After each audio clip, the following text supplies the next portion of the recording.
morning and welcome. It's the Patriot Radio News Hour live on this Friday. Yes, we've made it through another week. No hurricanes to speak of, at least for this weekend. More missile launches over Japan. The New York Federal Reserve, I don't know, maybe they found reality, and so much more. A huge amount of reports to go over today. Our toll-free number, 800-951-0592.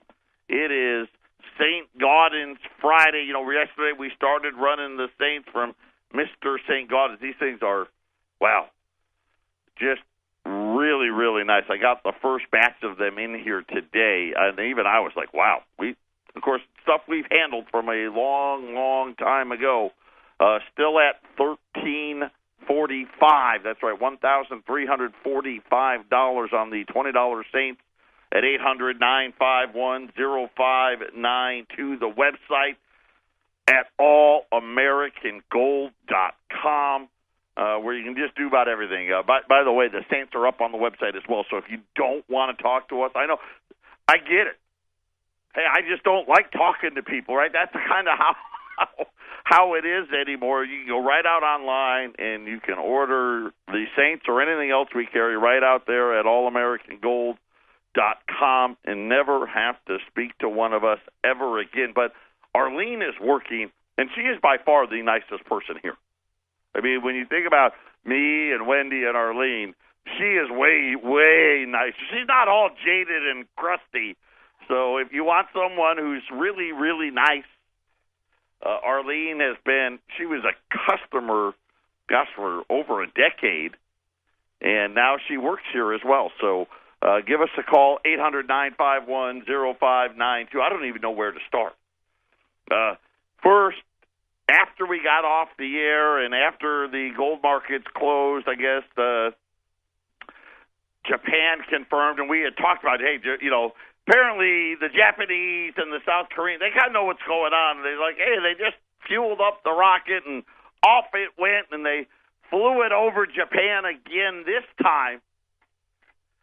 It traveled like 2,300 miles, and I guess they just wanted to prove. We want to, you know, launch missiles at Guam. We can, because Guam's like 2,100 miles. And I don't know, this one was 700 miles in the air or something like that. And, of course, that just, the higher you can put it in the air, I guess the farther it will go. And the second time now in 3 weeks where they've launched a missile over Japan. You know, his dad did that. Matter of fact, his dad did it twice, but they were like a decade apart instead of 3 weeks. And it just looks like, I don't know, but is World War III inevitable over this? It may be. I mean, because obviously, it just, listen, I don't know. I guess we could call Rodman, right? I mean, if you think about who's talked to this guy, the only American I know that's talked to him is Rodman. Maybe we give Dennis Rodman a call, and we can find out how close they are. I just get the feeling they're really close to this, being able to deliver nuclear warheads on missiles that will travel farther than, you know, they could always do it, right, to South Korea, right? And they could probably have always been able to do it to the Japanese. But the ability to launch missiles, and now we know they can launch a missile and actually get it here, right? We know that they can hit Alaska, they can hit California, they can hit Denver, they can hit Phoenix, they can hit Chicago, and if the North Koreans are to be believed, and it's hard to argue with them, they can hit the whole U.S. Now, can they do it accurately, and could they actually put a nuclear warhead on it is the only thing left for debate. And I just think they're just, and you know, my only thought is, they're doing all of these tests way more than they've ever done previously, right? And it varies, but I heard yesterday, like, this is the 20-something missile launch, and all of them are kind of doing things of look how far we can shoot them, look how high we can shoot them, and then look at the design. We've changed the design that is getting it. I think right now some people are saying it's the heat shield, right? If they get that down, they're going to be able to deliver them. And you know, the reason why they're launching all these missiles, they got to learn. Okay, let's, you know, tinker this and tinker that, and the question really is going to be, are we going to let them do it? Right? Are we going to sit there and you know, Vladimir Putin probably said something last week that I thought was really good. He goes, you can sanction them all you want. He'll make the people eat grass if they have to. Right? And he wasn't kidding, right? We know this. And you know, kind of saying, hey, listen, you can talk sanctions all you want. It ain't going to stop them. So now the question will be, are we going to stop them or not? And I don't know what the answer. I mean, I do know this. Eventually, sooner or later, someone's going to be like, okay, yeah, no more lobbing missiles over our country, or we're going to retaliate. And so we'll have to wait and see that happen. Gold spiked. Got up to, you know, back up to the, you know, the Trump election deals, the 1337 level. And then gold came down, and it bounced off this 1320 level. So actually a very big technical day for gold. So we kind of held that level. Now we're kind of right back to where we started with on yesterday before the launch. But then the economic data came out of the U.S., and we've got it all from retail sales to manufacturing. And then we got a big update from the Federal Reserve about GDP in the second half.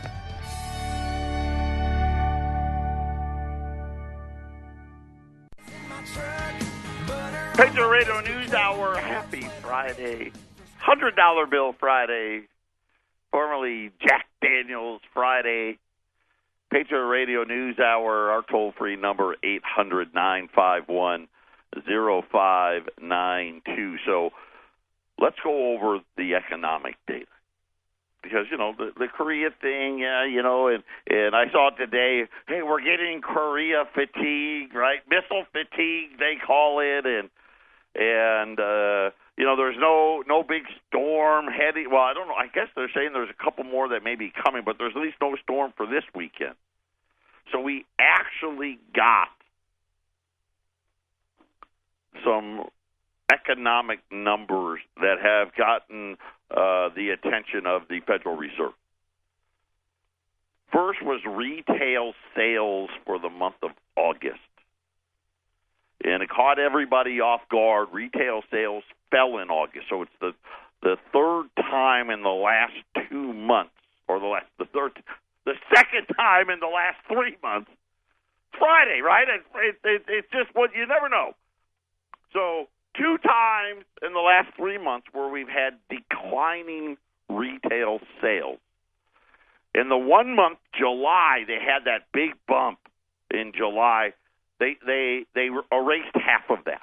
So they took July and said, okay, and it was really the car part, right? They took all the car sales out. Of course, I've been telling you that all along. So, and now instead of July was up 0.6, it went down to 0.3. August retail sales fell 0.2. And then when you factor in June's retail sales and July's retail and August retail sales for those 3 months actually was down 0.1. They said they fell 0.2%.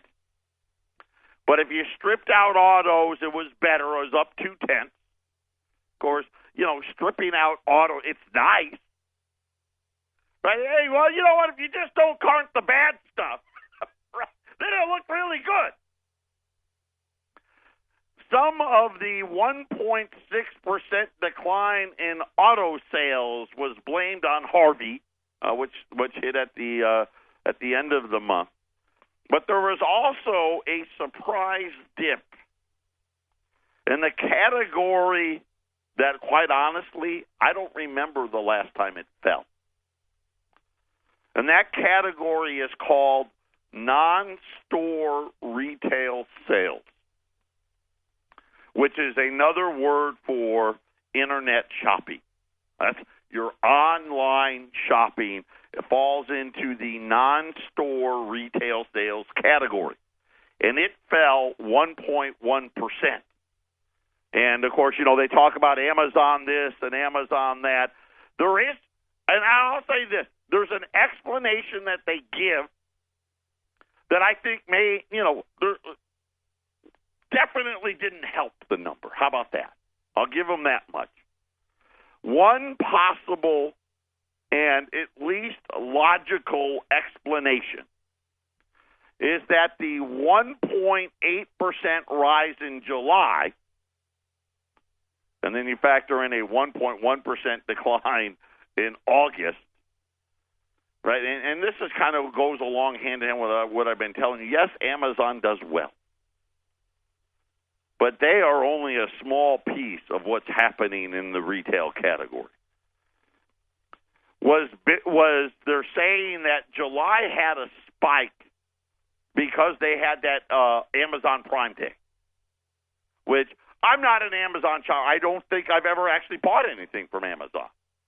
My wife, she shops there all the time. Wendy, like when I get, like sometimes like, well, we'll do books and there's a book I want to get, I'll tell Wendy, hey, order it for me. That's how she does it. And I guess on July 11th, they had some big day, some big sales day. And then, of course, but this kind of goes hand in hand with what I've been saying. People are broke. Hey, if I splurge in July, I can't buy anything in August. And they said that auto sales, which took another hit, now they're saying September could take another hit due to the impacts of Irma in Florida. And then, so we've had, now, there was no hurricane in June. Right? There wasn't a hurricane in July either. So did the hurricanes affect the Harvey affect retail sales? I'm not so sure. And I say that because, you see all the things where all the stores are cleared out. Right? Of course, and it's mostly water and batteries and lumber. But, you get a bump up from it. And of course, obviously with Houston filled up with water for as long as it had, obviously it had some effect. But then we also got industrial production numbers. Now, this was expected to decline, and again, it declined more than expected. Industrial production for the month of August fell 0.9% in August. It was up 0.4% in July. It was down in June. So you get the picture. Hurricane Harvey, they estimated that of the decline, and by the way, just so you know, they were expecting it to be up 0.1%, and it was down 0.9%, so it was a pretty big miss. But they said Hurricane Harvey accounted for 0.75 of the 0.9. So therefore, it's not too bad. Utility output plunged 5.5% in August. They said that the unseasonably mild temperature, I don't know what you're talking about, unseasonably mild. It was hotter than you know what out here. Oh, I guess they said it was mild in the East Coast. Reduced the demand for air conditioning. So apparently, turn that thermostat down. We need you to run that air so we can help out the economy. They said mining output fell 0.8% in August. They said that Harvey probably stopped some drilling for oil and natural gas. Manufacturing output also fell 0.3% in August. Storm-related effects have reduced the rate of change, they said, in factory output, but they didn't really give a reason for why they said that. So those were the two big pieces of economic data out. And then and this was, like I said, gold was up in the 1330s, started selling back off.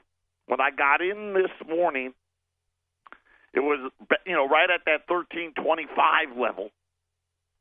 And then right before these reports came down, right, they whacked it, right, leading up, because I guess they were expecting much better numbers. They didn't get them. And then gold kind of went back.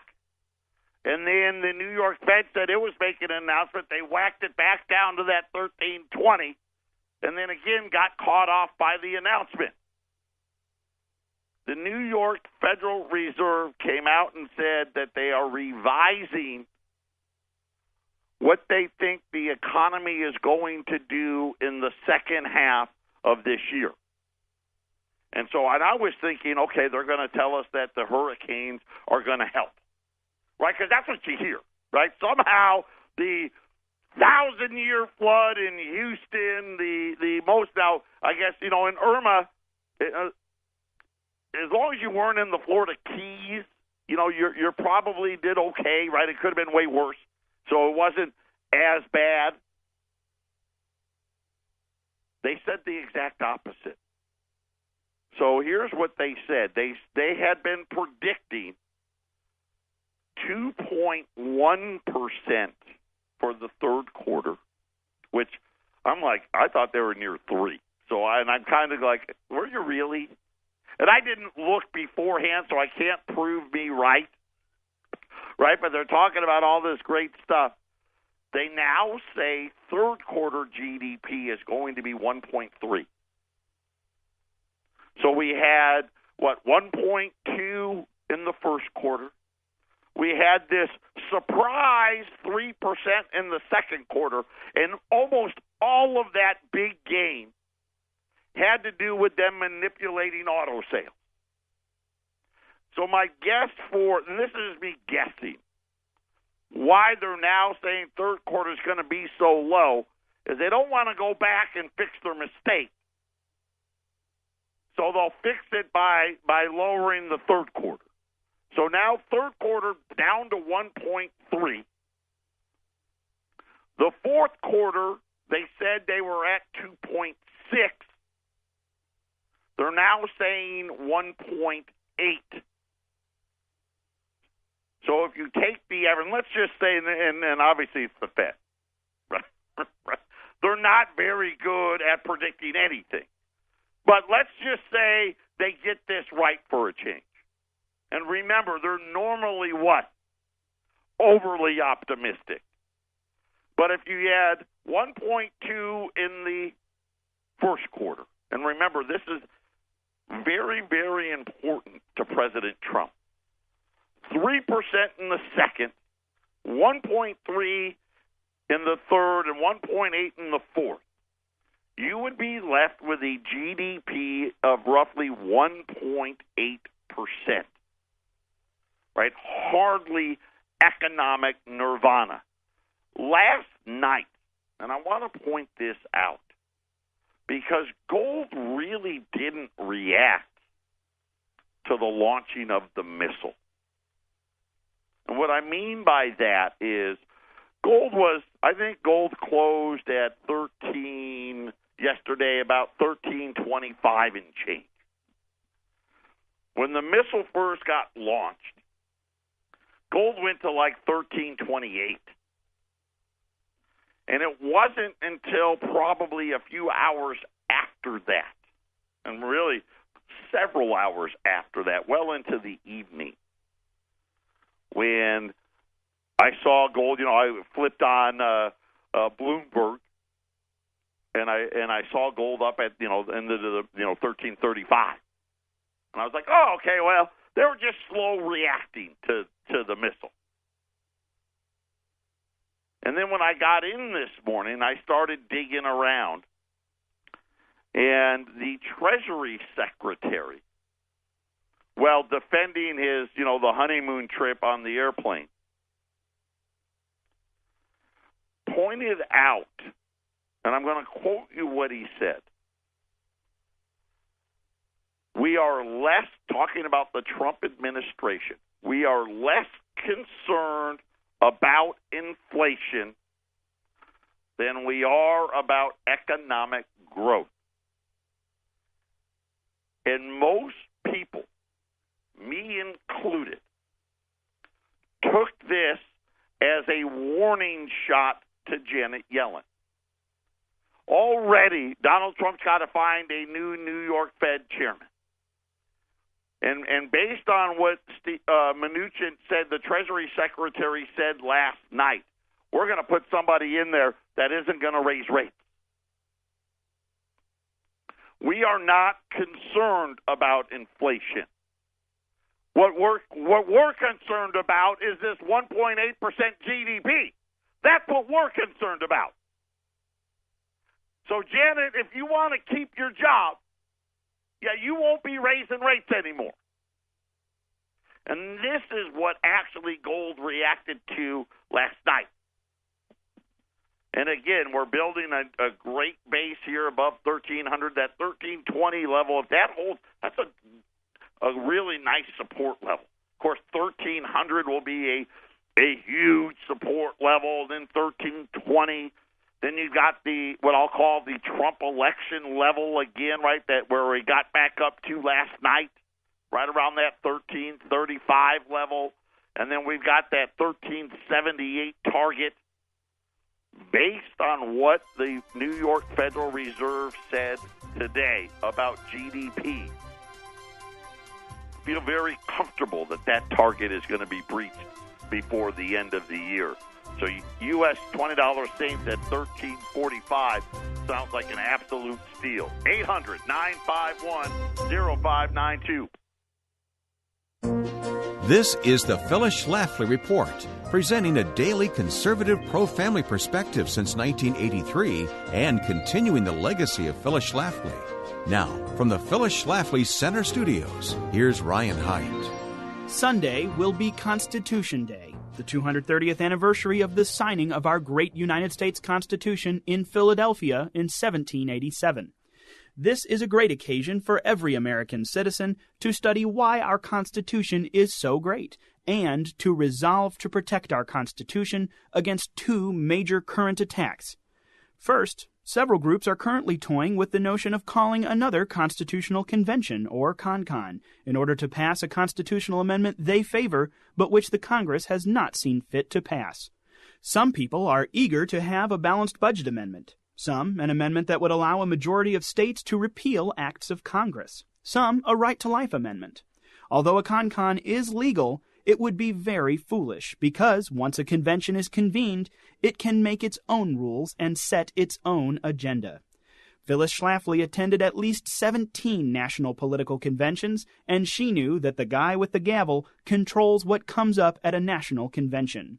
The rules made ahead of time are really almost worthless. A lot of powerful people don't like our Constitution or our structure of government, and they would seize this opportunity to make major changes. The fake news elite media would also certainly become a big player in any convention. A second attack on our Constitution is coming from those who want to change our constitutional form of government by abolishing the Electoral College. We heard quite a bit about this process last fall after Donald Trump's giant electoral victory. The Electoral College is the mirror image of the great compromise that the Founding Fathers worked out between the big states and the small states. The college has served us well for more than 2 centuries, and if it ain't broke, let's not try to fix it. This system is one of the prime ways that large urban population centers are prevented from dictating the policy and politics of the other vast majority of the country. I encourage you to make Constitution Day meaningful this year by reading the Constitution and studying the text that all of our public officials swore to uphold and defend. 2017 marks 50 years of the Phyllis Schlafly Report from Phyllis Schlafly Eagles, mailed, broadcast, and posted online to millions of Americans eager to follow her traditional conservative perspective. We continue that legacy at phyllisschlafly.com, archiving the past, addressing today's key issues, and staying alert for the future. So bookmark phyllisschlafly.com. Thanks for listening, and join us again for the Phyllis Schlafly Report.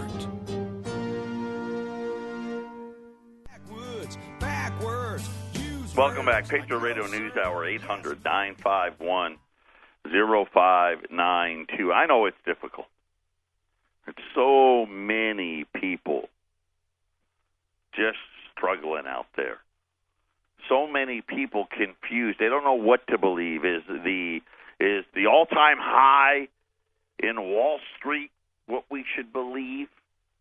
Is the 13% rise in gold. What we should believe is the 11% fall in the dollar.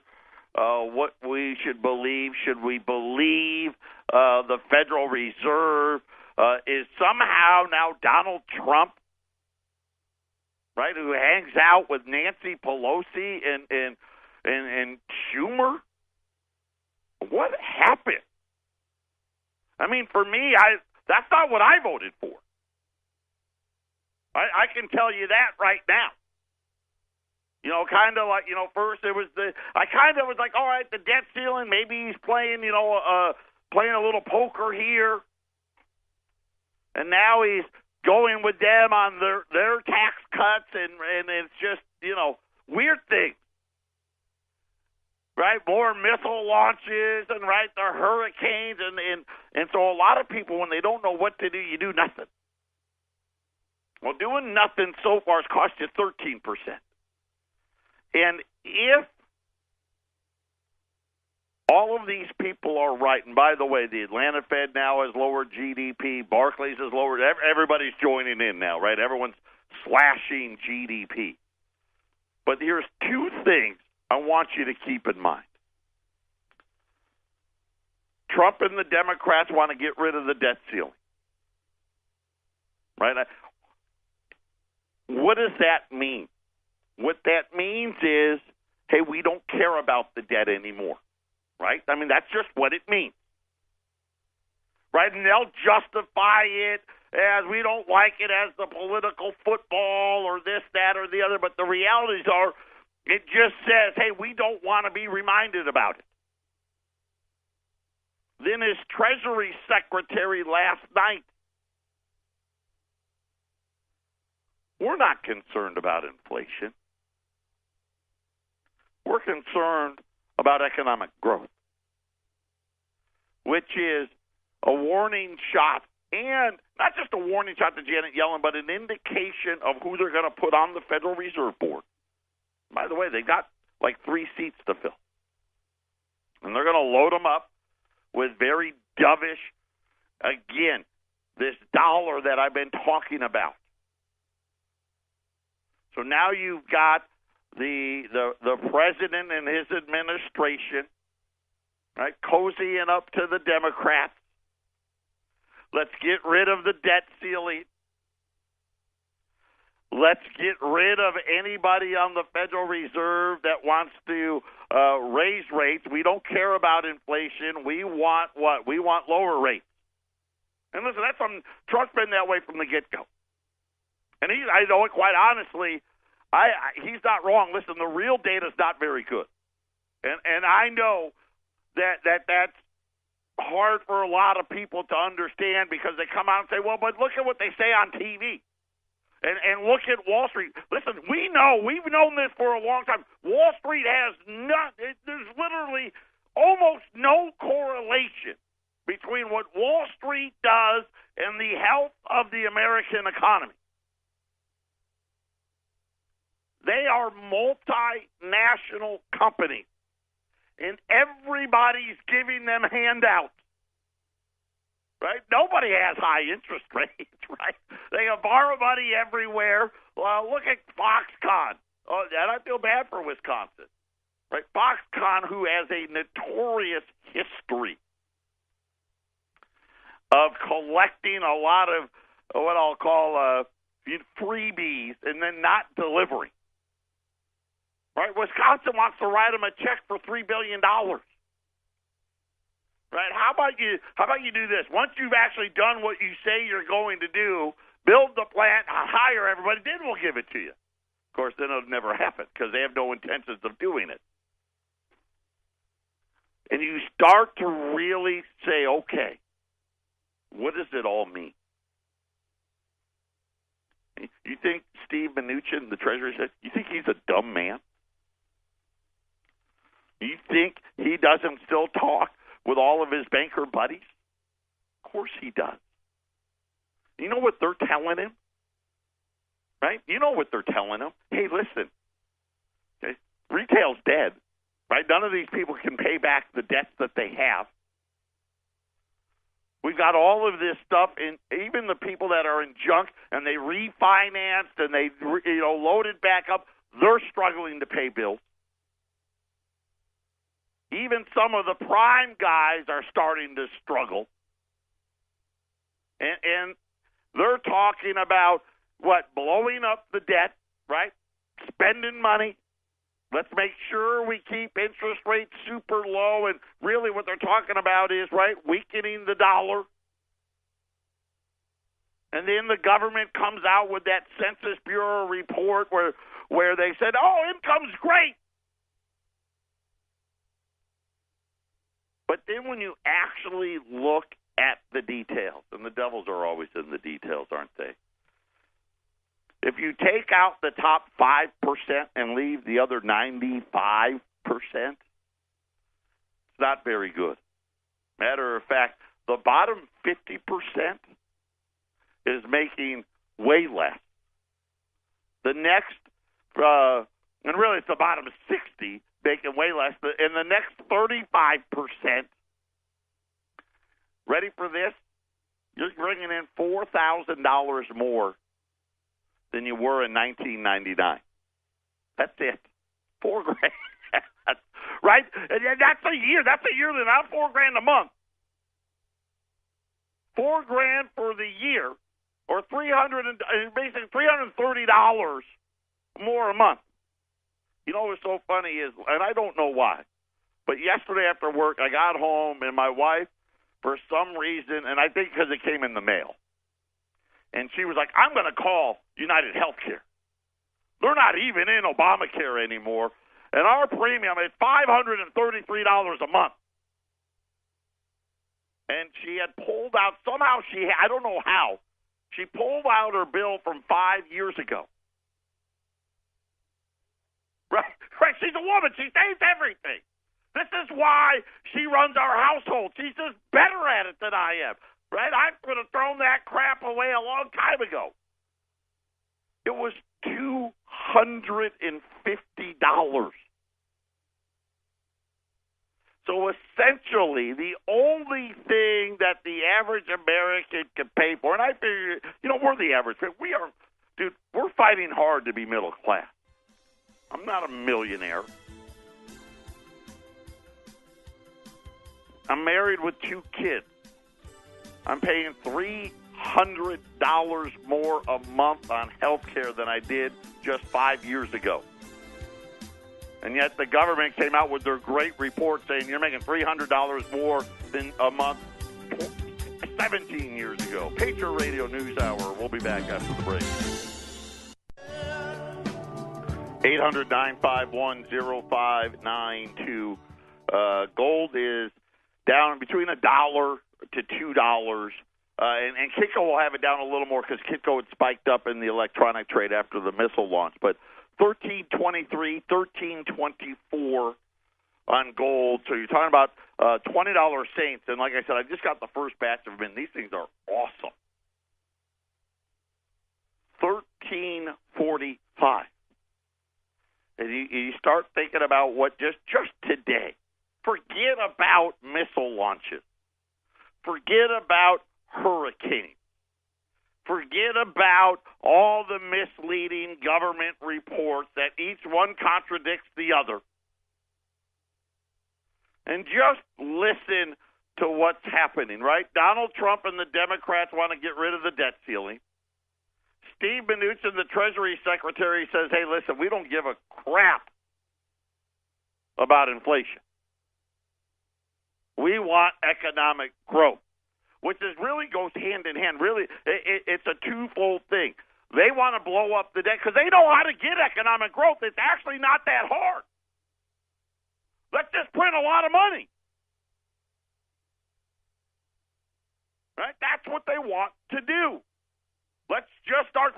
We want to build the wall. We want to build the infrastructure. We want to build back up the military. We want to give the taxes. That's all code for we want to spend money. Don't know if it's going to help. According to the Federal Reserve, it's not. But it doesn't really matter. What they're going to do is to continue to take the dollar down because they never fixed it. You want more data points? I'll give you some. Career Builder. 98 million non-government full-time workers. Okay? 78% of the 98 million live paycheck to paycheck. In other words, here's how Career Builder defined paycheck to paycheck, because it's always good to define it. And most of these people, they whether you get paid every week, every other week, once a month, it didn't matter. You're working full-time. You're a full-time employee. At the end of the month, if you have less than $500, Career Builder puts you in the paycheck-to-paycheck category. At 501, right, you get out. In 2016, so a year ago, the number was at 75%. A year later, and remember, they have bragged about these jobs and bragged about them and bragged and bragged and bragged and told you about how wages were going to come around eventually. Of course, now they've stopped saying that. You listen to this dumb guy on the radio every day, you already knew that. Right? What do you think? I've got some super Einstein-like mind to figure this out before all of these other people? Of course not. Because I look at the real numbers. It's now at 78%. By the way, Career Builder, highest level ever since they've been doing the survey. Now, if things were getting better, that number would be going down. But the number keeps going up because the amount of debt that they got to pay keeps rising. Whether it's a student loan debt, an auto loan debt, a credit card debt, their rent, their mortgage, their Obamacare, their car insurance, it's never ending. And then the Census Bureau number, well, it was really shocking. If you were in the top 5%, your adjusted household income, they went all the way back to 1967. The top 5% is up $200,000 annually.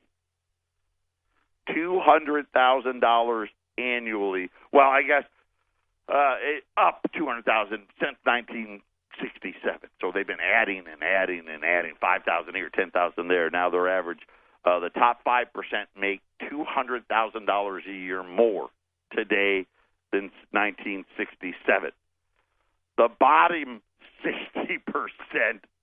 And it's going back to 67. Forget about, we go back to like 2000, 99, 97. Let's go back to 1967. The bottom 60% of the country, $2,900 over the last 50 years. And this is something where I don't care whether you want to believe it or not. I don't care if you want to sit there and do nothing and try to wait to figure it out. You can do all of those things. But this is really how it works. It's a little bit. It's gradual. Every decade, more Americans fall out of the middle class, and more Americans fall out of the lower middle class and the upper. They keep falling. You don't realize it. But how do you think, it's 1967, there was nobody on food stamps. The program didn't exist or just started to exist. I think, if I'm right, 68 was the first year. And there wasn't, a million people on it. Right now, the Agriculture Department says, hey, by the way, 80 million Americans use one of the 16 programs we have. 800-951-0592. Wealth insurance is what you're going to need. The currency of last resort is what's going to be standing when it's all said and done. Final segment coming up.